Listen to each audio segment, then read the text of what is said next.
Hi AP Seminar students, Mr. Muller here, and in today's video we're going to be talking about presentation skills. One part of the two performance tasks that you get assessed on for your overall AP score require oral presentations with multimedia.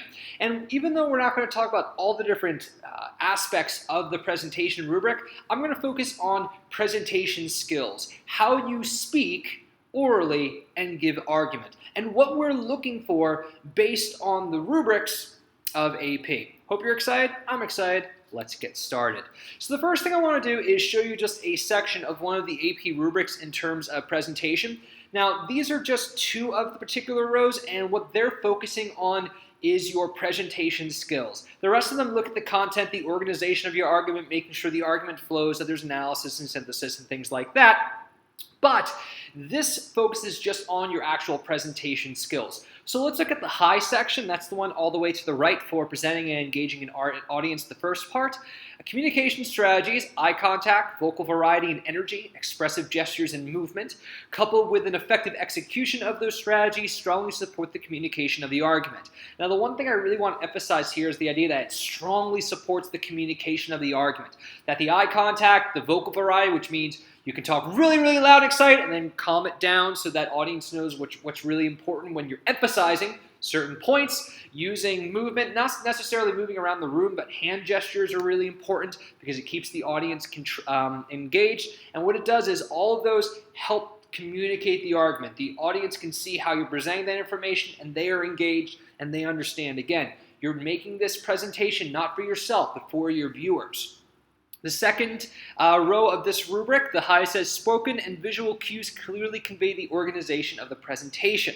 So that means that you have to specifically note main claims, main ideas, evidence, that I should be able to follow along with you and completely understand the argument that you're trying to make using your claims, subclaims, evidence, and that I can see that in the media that you're using so that your media and how you present it creates a cohesive argument. So let's talk about that a little bit more and what some skills are in presentation. Let's talk about the presentation that you're actually going to create itself. Again, you don't need to give me a ton of information. Give me the main points, put them in succinct bullet form. I don't need your entire paper. I'm really paying attention to what you're saying. You don't need the entire paper back here. Also, if you have it back here, you're going to want to turn and just read it off. You shouldn't do that. Yes, you can have some basic note cards with you, but you shouldn't just be reading from a script like this. You can have some basic ideas so you look down and know what points you're using, but you really shouldn't use this as a crutch. Okay. This should be a guide to help you in your presentation, not a crutch to get you through it. I'm going to say that again. Whatever you put on the multimedia and any possible note cards you use should not be a crutch to get you through the presentation. It should be a tool to help keep you on point in your presentation. In your introduction, you really have to engage me. Give me something that contextualizes the issue, identifies the problem, and keeps me engaged. What one particular group that I'm going to show you in class does is they were talking about school lunches and the health of school lunches. And so they show a bunch of different pictures of school lunches in different places around the world. Also, when you have a conclusion, give me your solution or conclusion, tie it directly to evidence, and tell me as a viewer what I should do. Okay, you've tried to convince me of this point. What do you want me to do? What should I do? Should I support the solution that you're noting? Do I need to call someone? What do I do? And when you're giving your data, give me facts, statistics, quotes, narratives, put that evidence in there, but just give me the straight evidence. And make sure you're using signal phrases to support it. They don't necessarily need to be on the multimedia, but you definitely still have to include it. So, let's talk about the notes on the slides. Less is more. Don't fill it up. One thing that will really hurt you is if I cannot read what's on those slides. Make sure it's a strong, high, consistent font. You only want a couple of bullet points per slide. And again, I'm going to be focusing on what you're saying. What's up there on the media should enhance what you're saying. I'm going to say that again. What's on that screen behind you should enhance what you're saying. So give me some basic strong evidence to help me as a viewer, or whatever media or pictures you put up there should help me visualize your issue. Make sure the font is consistent. Make sure the photos that you put up there are completely relevant. If you throw up stock photos or if you put up photos that do not help me visualize as a viewer what you're talking about, it's pointless. Images are really, really good. Make sure you cite images. Check Purdue OWL for that. And you don't need to do any crazy special effects star wipes.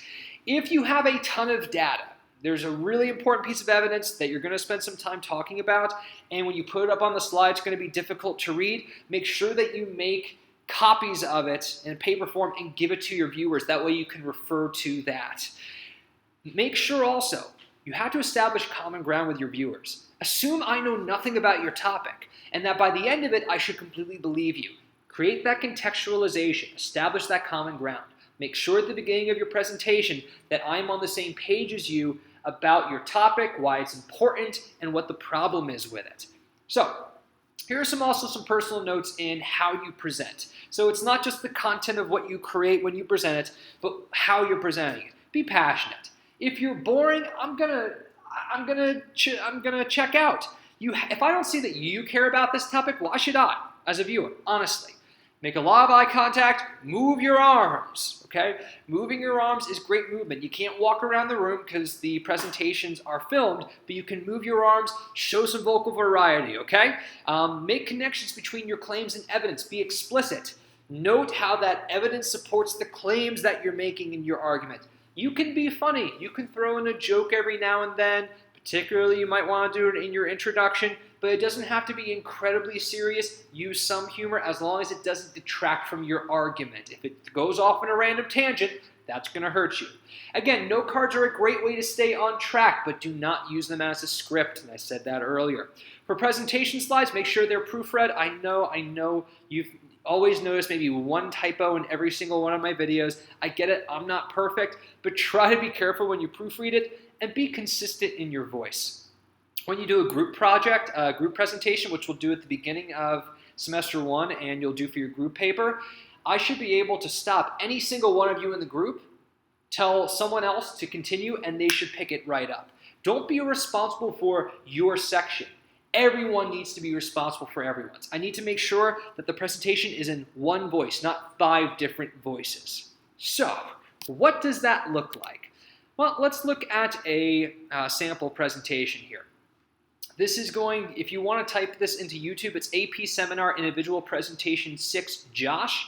And I just want you to spend a couple of minutes just viewing this presentation. You don't have to watch the whole thing. And again, you're not looking for the argument that he makes. Is it cohesive? Does he include claims, reasons, evidence, all that? Just think about the presentation that he uses. Watch it for a couple of minutes. You can find it on YouTube, or if you have these slides, you can just click, I've got it all linked. Watch it, take a few minutes, maybe 2, 3, 4 minutes, come back. Okay, have you watched it? Let's go to the rubric here. So if I'm looking at presentation engaging an audience, his eye contact was poor.